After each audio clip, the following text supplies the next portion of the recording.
we've got a system right now in Australia where we've kind of got politics and media and they're buddies and they hang out, and there's this very short media cycle where it'll be like, children overboard and sport, rah! And then the rest of us are kind of like over on the sidelines saying, I vote. No, I vote, really? Hi. And it just doesn't work, right? Because we're not included in this dialogue that happens. And this is a massive institutional thing. This is not small scale, right? And the unfortunate fact is that democracy is not a spectator sport. We are in it. It is like folk music, except with more children overboard. It's by the people and for the people. And we're meant to be involved in it, but we're just not. The fact that donkey votes exist proves this, right? So, at 2 a.m. in a pub, 4 people got together and had a dangerous idea. They said, why don't we do this thing where we use the internet to fix this media politics problem? Bunch of guys, 2 a.m. in the pub, no idea how the internet or e-democracy works. They came to my web company, they said, we've got an idea. It goes like this.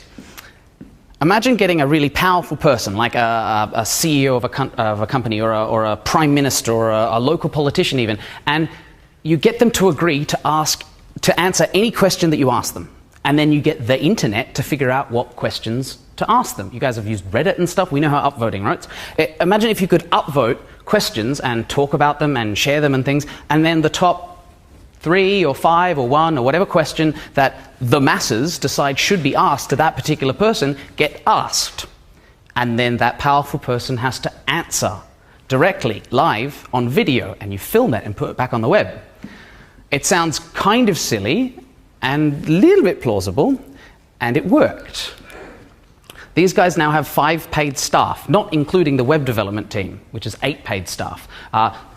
Sort of they're full-time, part-time, etc. And they've got, over in Hub, they've got 12 volunteers, anywhere between 12 and 15, all doing like 10 to 20 hours a week.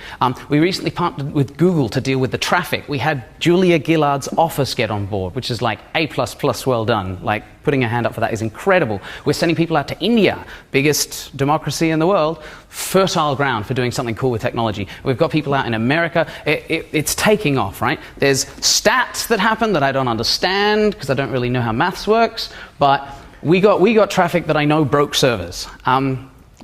And from this I learnt a lot. The big one was that everybody put their reputations on the line. When you're doing a dangerous idea, you really have to put yourself up on the podium and say, this is going to work or it's my fault.